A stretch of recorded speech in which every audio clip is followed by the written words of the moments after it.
Hey guys, Billy Wilson here, and in this video, we're going to be covering the perfect Facebook ad targeting. Let's jump right into it. So here's what we're going to cover in this video. First off, what you'll need to know before getting started, then the three main types of targeting we use for local businesses, how to target for non-local businesses, and then finally some real life examples. So here's what we're going to need to know before getting started. And in order to achieve perfect Facebook ad targeting, you'll first need to know some things about your client's ideal and or most common customer. If you followed the sales script, you're sure you have this, and you can either ask or infer this information. And if for some reason, even if you already had your meeting with your client, all you have to do is email your client and ask them these questions that you didn't get covered in the meeting. But you can know for future meetings or whenever you ask the question like who's your ideal customer, you can ask some more of these questions to get to know it specifically, or you can just once you onboard them, you can ask them these questions, or you can just email them after they become a client and ask them these simple questions to get to know their ideal customer better.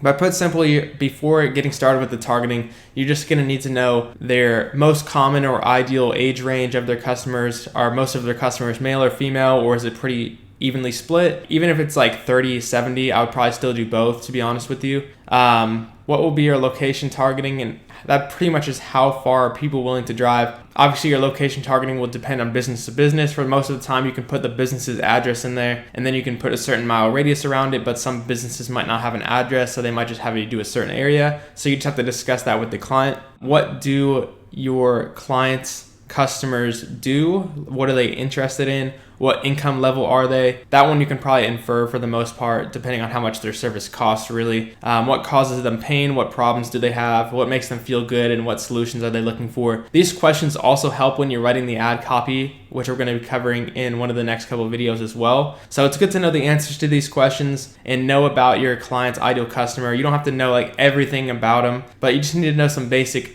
questions like this, and it's pretty simple stuff. So here are the three main types of targeting we use for local businesses, and you guys will absolutely be amazed at how simple this is. So there's only three main types. One, bulk interests, and all you have to do this is go through all Facebook's targeting options and select all the ones that fit your client's avatar. Be sure to also use the suggestions button, and I'll show you guys what, like I said, some real life examples of this and what like the suggestions button is and what the Facebook targeting stuff looks like here in a second. But I'm just covering the basics for you so you can get an idea. And if you need to come back to this later on, that's totally cool too. The second one is broad, and that's pretty much you can just target everyone in a certain age range and location. See, the beauty of working with local businesses and why this business model is so great and it's so easy to run Facebook ads for local businesses is because you don't have to be very good at the targeting. Because you're targeting people in a local area, that's what's doing vast majority of the targeting for you. So a lot of times with a lot of businesses, you don't even have to put any kind of targeting on it at all. You can literally just target pretty much everybody in the area. So for example, if you're working with a restaurant, like everybody eats food, so you can just target everybody. You don't have to do interest really if you don't want to. Same thing with the gym, like everybody wants to have like a good fitness level, so you can pretty much also target everybody for things like that too. And even for other more specific ones like counseling or something like that, you can still get good results just by targeting everyone in a certain location. When you're targeting local, there may only be like a couple 100,000 people at the maximum. If you're in a really big city, it might get a little bit towards like the millions, but that's still, as far as Facebook targeting is concerned, like even having 1 million people in an audience isn't like a crazy number. That you can still get really, really good results having like 1 million people in your audience. And that's pretty normal actually. And then the third one that usually works the best, and this one is like the no-brainer, because all you have to do is use your client's previous data of their current or previous customers to create a lookalike audience. And for this, you have to have a list of at least 100 people on the list, preferably 300 plus people on the list. Now this isn't mandatory, so don't like force your client to give you this. You don't have to force them to give you it. You can do it with the first two and get great results with those two alone. And then after you bring them like 100 leads, you can create a lookalike off of that. But it is really nice to get your clients lookalike, because all you have to do is plug the email list of clients in there. Facebook will connect that with their Facebook accounts, and then Facebook's like, so a lookalike is basically what are the people most similar to your client's current customers. And Facebook will automatically do the work for you because they have so much data on what people are interested in. And you'll plug in the data of their current customers, and then Facebook will go ahead and be like, okay, who are the people on Facebook, the 1% of people on Facebook that are most similar to your client's current customers? And it's literally like no-brainer targeting because Facebook is pretty much doing the work for you. So those are the three main types of targeting. And for like 90% of my clients, these are like the only three that I use. And it's super, super easy. It's not difficult at all. And that's why I wanted to share it with you, because it's really that simple. And so I have a couple of things that I want to cover for you guys and some special tips in this video that I want to cover for you. And one of them is how to target high income. Honestly, guys, I would almost always start with these three. And you don't really have to use this one. I don't use this one that often. But if you need like a fourth option, then you can add this in and target, like make this your fourth one, high income targeting or something like that. Now these ones, what I normally do with businesses, I'll set up an ad and then I will split test between these three and I'll see what's working the best over the first couple weeks of them running. So that's kind of what I typically end up doing. And then how to target high income, this is pretty much what you can do. First off, you can drop pins. So let's say your client is worried about customers coming in. Like let's say you're working with a chiropractor and they're giving like a special offer where it's like a $21 adjustment exam and x-ray or something like that. And maybe they're worried that people are going to come in and they're not going to be able to afford it or something like that. Well, what you can do to solve that issue, or if you're having an issue of your clients getting people that can't afford the service, like I said, you probably don't need to start out with this. I mean, you can if you want to, but it's not necessary to do this kind of targeting. One thing to keep in mind is, and one reason that the broad targeting can work so well is because you're not targeting anything. So one thing you have to keep in mind with targeting is when you're putting targeting in, other people will also be targeting the same things a lot of times. So the more people are targeting one thing, the more expensive the ads are going to be to reach people. So that's why lookalikes and broad are so powerful, is because lookalikes, nobody else has the same targeting as you because it's a lookalike. So nobody else can be targeting it. That means nobody else is bidding against you really. And then same thing with broad, since you're just targeting everybody, nobody's really bidding against you unless somebody else is also just running, another business is running a lot of ads in your local area or something like that. With interest, then you might get a couple people that are targeting other interests all over the world. Let's say, for example, you're targeting interest of personal training, and other people might be targeting interests of personal training, so that would maybe cost your cost per reaching 1,000 people to go up a little bit. So that's why broad and lookalikes work really well. I'm not saying bulk interests don't work. They definitely do work, and I recommend using them as well.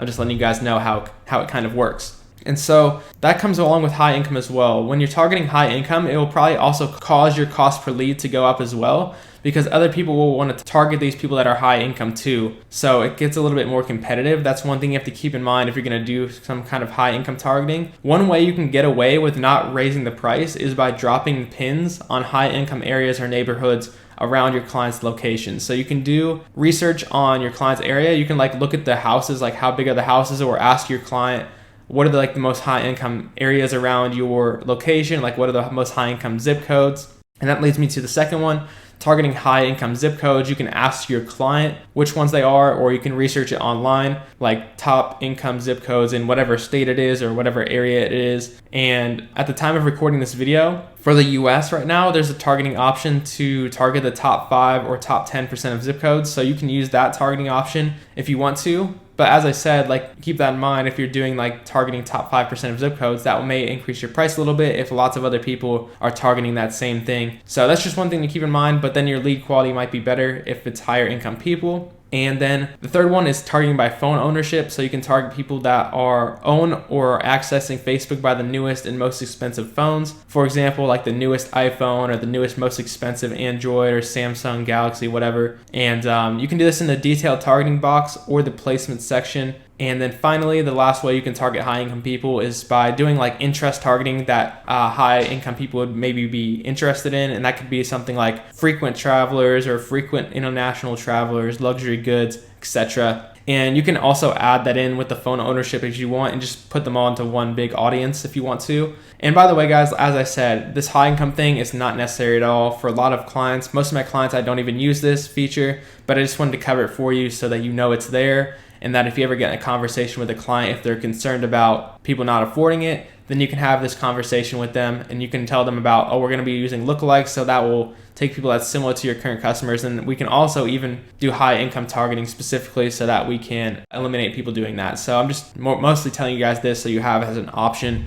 is if a client ever is worried about people not affording their service. So here is targeting for non-local businesses. And guys, I really recommend sticking to local businesses because it's way, way, way easier. The targeting is way, way, way easier. Because think about it this way. It's kind of like playing in the in T-ball versus like in the major leagues. So like with local business targeting, the only people you're competing against really is the people in the local area. When you're doing like ads on a nationwide level, you're competing with everybody in the whole country or the whole world or whatever. So it makes it a lot more difficult competition wise. That's why local businesses are super easy to get results for, because the competition is really small. But I still wanted to teach you guys in this video how to target for non-local businesses. If in some case you do get in the future business where they may target people all over the US or whatever country you're in, and like I said, don't work with startups, nothing like that. But if it's an e-commerce store with a lot of sales already or something like that, then you'll know how to at least do it and have the knowledge to do it. So I'm just teaching you guys this for your knowledge. You may or may not have to really use this, but mainly just for so you guys are really experts in targeting. So for targeting for non-local businesses, the main ways are lookalikes is the best by far, and it's like the simplest way. And pretty much any business you work with, you can require them to have a lookalike. So they should have at least like 100 customers from the past that you can use as a lookalike. And that's literally the easiest way to target. And you don't even have to worry. If you have a lookalike, you don't really even have to worry about the other ones too much if it's a non-local business. But other non-local business targeting methods are single interests. So you might just put like one interest. For example, let's say social media marketing might be a single interest, or like Russell Brunson or Ty Lopez might be a single interest, just as some examples. And then you might do like bulk interest. So you could add in a bunch of interests into one. Just kind of how I'll show you here in a second that it looks like for if it's like some kind of fitness business that's nationwide, you might add in like bodybuilding, pre-workout supplements, stuff like that, and just put a bunch of interests in there. That's one targeting option. And don't worry guys, if you can't imagine this in your head, it's going to be covered here in a second. And then interest stacks, so that's basically they're interested in X and Y. So for example, you could say are interested in bodybuilding and also interested in pre-workout supplements if you're doing like advertisement for a pre-workout supplement or something like that. So they have to be interested in bodybuilding and supplements. And then you can do broad once again if it's just something that applies to pretty much everyone. Like for example, fitness, if you're doing like a fitness program that people sell online, you could literally try doing broad and see how it works. Put simply, all you have to do is use your brain and think about where would my ideal customer be and test between your best guesses. That's really the best way to do it. There's no foolproof way to do it. Targeting is honestly really easy if you think about it that way. But just a couple more things to teach you guys more about Facebook targeting. So as far as targeting for non-local businesses and other targeting methods, and like I said to you, so you have this as background knowledge, the main 3 targetings that you can use is the ones that I mentioned earlier for local businesses, and you can just keep it super simple with those 3. But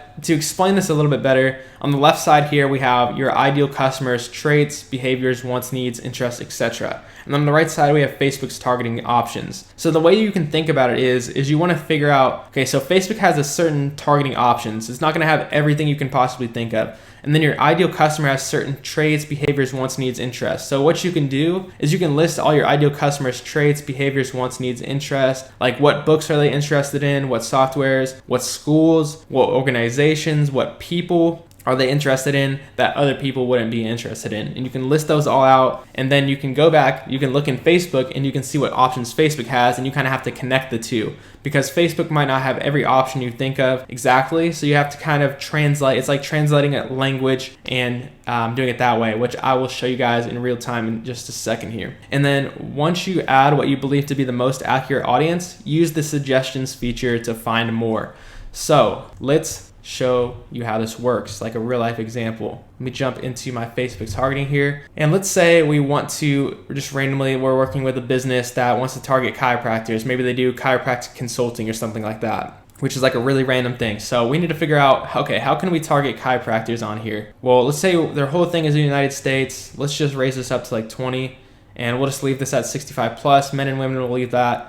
Languages here, and audience. And by the way guys, I will also show you guys how to get here in a second, so don't worry about that either if you're worried about how to get here. We're gonna take this one step at a time. So languages, we would just leave this empty because it's United States. Pretty much most people will be speaking English for the most part. And then detailed targeting, so we're thinking about chiropractors. So I'm just gonna start by typing chiropractor in here and see if there's a job title for that. How about that? Job title, chiropractor. So all I had to do with this, if somebody has their job title as a chiropractor, so one thing you have to think about here when you're doing targeting for things and targeting in general is, you can see this is here. So it says chiropractor interests, and then one is job titles. You can see the job titles one has 15,000.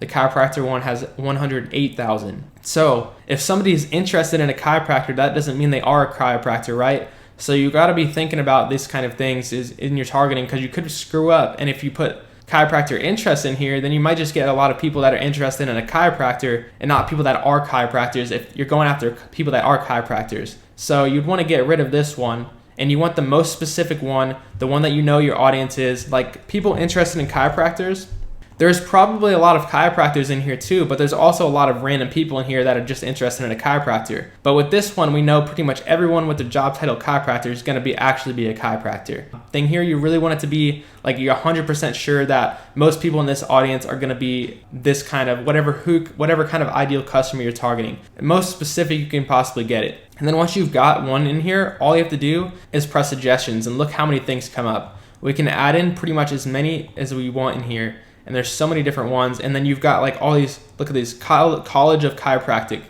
So they went to a chiropractic college. You can see like these people all in here, there's probably not going to be very many people that are not chiropractors in these audiences, unless they like quit chiropractor or stuff like that. So you can see like how specific this gets. And there might be like organizations here. Let's see if we can find like an organization. Yeah, Council on Chiropractic Education. Like there's probably going to be a lot of chiropractors in there. So you can see here that you can add in a bunch of these, and you've got a pretty good audience of people that are very highly likely chiropractors. So that's how really powerful Facebook's targeting is. And that's what I mean by bulk interest, just adding a bunch in there and doing that way. So let's say, just giving another example, let's say we want to target people that are like you guys. Let's say we want to target people that are social media marketers.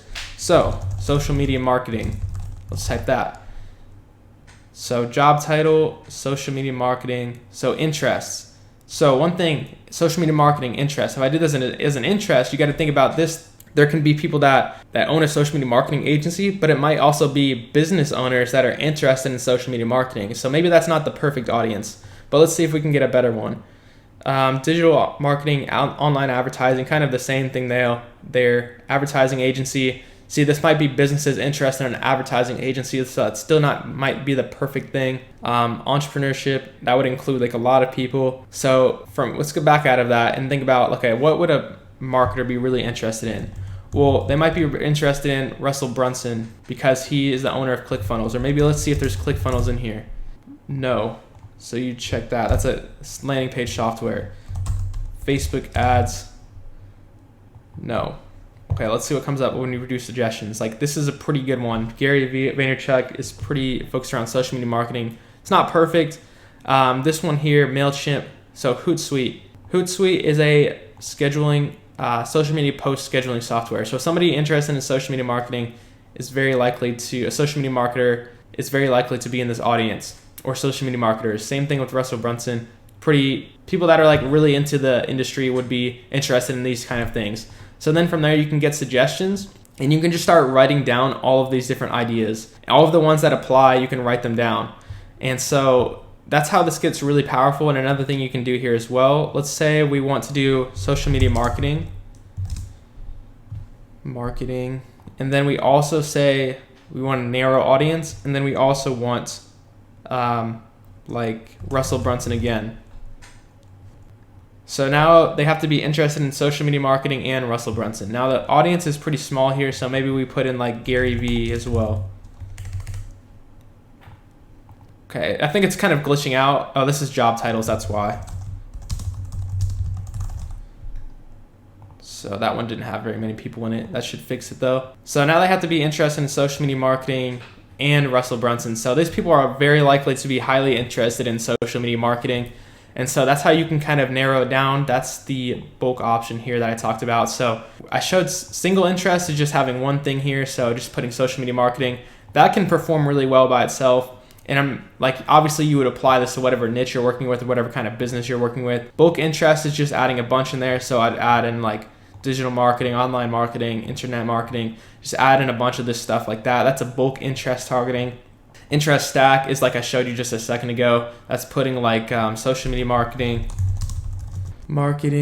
and then also putting Russell Brunson or whatever you want. So that would be considered interest stack.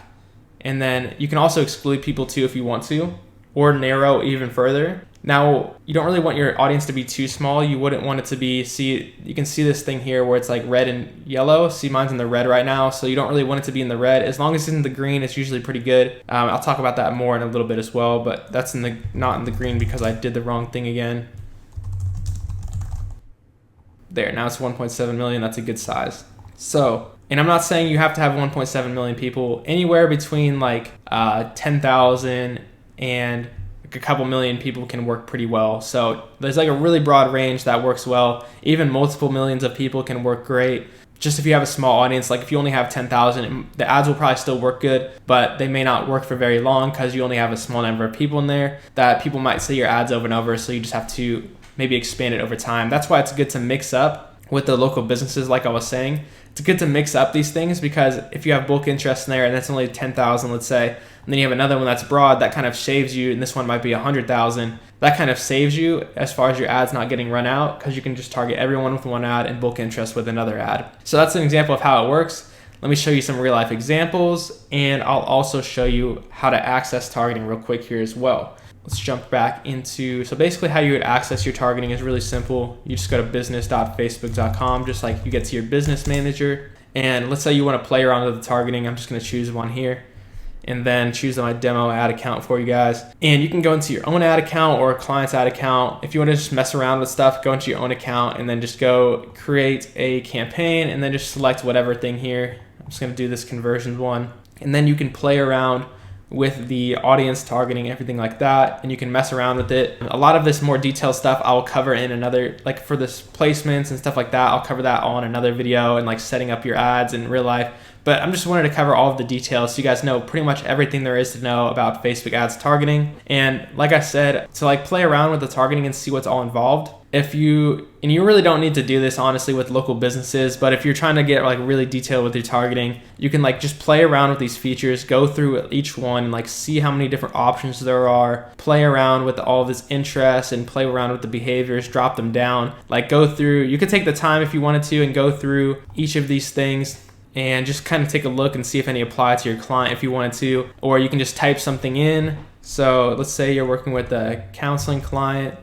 Let's see, you want people that are interested in counseling. Boom, you find one, all you have to do is press suggestions and then you can just add in a bunch more that are related to that. And it's really, really that simple. Don't overthink the targeting too much. If you're ever in doubt, you can just test two different targetings versus each other. And once again, I'll show you guys how to test two things versus each other in one of the future videos, just getting your basics down right now. So some real life examples of this. Here's a real life example of counseling targeting. And by real life example, these are examples that I actually used for real clients and got them results with, and they're proven. So, and by the way, guys, if you have a client in one of these niches, don't just copy what I'm doing. Think about it for your own client, because even if your client's like a gym, there's lots of different types of gyms, and your gym might be a little bit different than my gym. So you want to use a little bit different targeting and just think about what's your client's ideal customer and add in any interest related to this. So basically, you can see here on the left side, I have the bulk interest example. So I used the 3 different targeting options for local businesses, which they are a local business. And I put a 4-mile radius because they're in it's a pretty big city. So I just used a 4-mile radius. That, like I said, just varies based on how far people are willing to drive. And that's just something you have to ask your client. Or if you live in the city, you kind of already know how far people are willing to drive for whatever kind of service it is. Like for a restaurant, people are not probably going to be willing to drive as far as maybe like a specialized one-time thing or a car dealership, something like that. And then all I did here is I just typed in maybe one thing, just like I showed you. I might have typed in counseling and then I pressed suggestions. And then anything that's related to my client that would apply to my client, I just clicked on it and just put a bunch of interest in there. And then that audience ended up being 130,000 people. And then broad here is literally just people aged 25 to 55, everyone. Okay, so I put the wrong picture here, but just all you have to do is pretend like this lookalike isn't here, and then just 25 to 55, everybody, and that's really simple. Like that's how easy broad is, and there obviously would be more people than it's shown here. It might be just like a couple 100,000 or 1 million people or something. And then here is ideal customer this is a lookalike targeting, so customer lookalike. We put in their like top 300 customers or something like that, and we put it in there, and then it just, that's simple. That's the targeting. That's how simple it was. It came down to 94,000 people. If you're putting in a lookalike audience and the audience is too small, all you have to do is you can just put you can just do a 1 to like 3% lookalike or like a 1 to 5% lookalike. If your audience is only like 10,000 with a 1%, you can just make it like 1 to 5% if you need to increase that size. It's really, really simple. With lookalikes, the age usually doesn't matter too much either as far as your age settings, because since Facebook is looking at the people most similar, you can just put your age at like 18 to 65 plus, and Facebook will mostly do all the work for you as far as the ages and stuff like that based on what your clients, whatever the customers on that list ages are. So it's really, really simple. That's an example of a counseling client that I've gotten great results for and had for months. Here is another one, a solar client we've gotten great results for. You can see we just put some interest in there of people interested in, we put certain age, 30 to 45. They said that's their best customer age range. And so we just put a bunch of, I probably just put solar power in here, and then I just pressed suggestions and just added in everything that was related to solar power interests. It's literally that simple. And then for this one, it's just broad. So I just targeted everybody they gave. So if you're wondering why there's a bunch of things here, basically they just gave me a list of zip codes that they're working in. And this isn't too common or too often. Most of the time for the location targeting, you just put your client's address in and just put a certain mile radius based on how far people are typically willing to drive to your client's location. But for this client, they just wanted to target a bunch of zip codes, and they just gave me a list of zip codes. So I put the zip codes in. That's why there's a lot of things here. And this one's literally just targeting everybody in those zip codes, 30 to 45, and it's like 820,000 people. And then this one here is got just a lookalike audience of their customers, and same exact targeting on everything. The age range is a little bit wider. I widened the age range up to just capture more people. And this one, so you can see the broad here is 820,000. The lookalike brought the broad down to 96,000. There's nothing bad about, so it's not like, don't think about it this way, guys. It's not better to do big targeting or small targeting. Neither one is better. They just have benefits and downsides. So the benefit of big targeting is your audience will last for longer and there's more people in it. So less people will see your ads multiple times compared to if you're spending enough money where people are going to see your ads multiple times a month. If they see your ad like 2 times in a week, for example, people might get tired of your ad, so they might stop paying attention to it, or they might stop acting on it, and you might just have to change your ads more often. Or you can switch to a broader audience where you can use the same ads and just have more people. So there's benefits and downsides. Like this smaller audience, this customer lookalike might have more laser targeted customers. Like there might be better, like the cost per lead might be lower on this at first, and it might be higher on this at first, but then over time, maybe they even out, or maybe the broad even gets lower because these people see the same ad over and over. So there's benefits and downsides of using both. That's why with most clients, I usually end up using like 2 or 3 different targetings just to see how things perform and just to balance things out. And so finally, here's an example of gym targeting, just because it's something that everyone can understand. This one here, you can see it's just fitness interest, and we just put a bunch of interests in there related to fitness. So it's like strength training, physical exercise, weightlifting, weight training, bodybuilding, physical fitness, Planet Fitness, some gyms, and then 7-mile radius around their location. And we just put a pretty wide age range, 18 to 55. Age range isn't like super important. Don't feel like you have to be like super specific on your ages. You can keep it a little bit broader. Just you can ask your client like, okay, what age ranges are your clients? If they say their clients are all ages, then you can just put everybody in there. It's not too big of a deal. And then if you see the ads are performing better to a certain age range later on, you can focus on that age range if you want to. It's really all up to you. For the most part though, just don't overthink it. It's honestly not that difficult. And pretty much anything that you do will work well as long as you follow kind of the guidelines I've set for you. If you vary them a little bit, you're gonna be perfectly fine. And this one is just broad targeting everyone from 18 to 55 in this area. And then this one is just another example to show you guys, like kind of a random example, is this one. It was a personal trainer ad. So all I did just to test this out was increase the mile radius to 8 miles, which is just a small increase. I widened the age range, and I just did people interested in personal trainer just to see if this one would work better for the personal trainer ads versus these. And it did work a little bit better because it was specifically for people interested in a personal trainer. So pretty much to end this video off, I just want to let you know, play around with Facebook's targeting features to get to know it for yourself. And if you're ever in doubt of anything, you're wondering if it's going to work better with this age range versus this age range, or you're wondering if this targeting is going to work better than this targeting, all you have to do is test it. Now, don't over test. If you only got a $20 per day budget, probably the max you want to do is test in between 4 audiences, $5 per audience. You don't want to be testing like 100 audiences on $20 a day, because it will just not be enough money to test enough stuff. So if you're ever in doubt, just test it between things. And that's it for this video. Hope you guys enjoyed and hope it helped you out, and look forward to seeing you in the next one.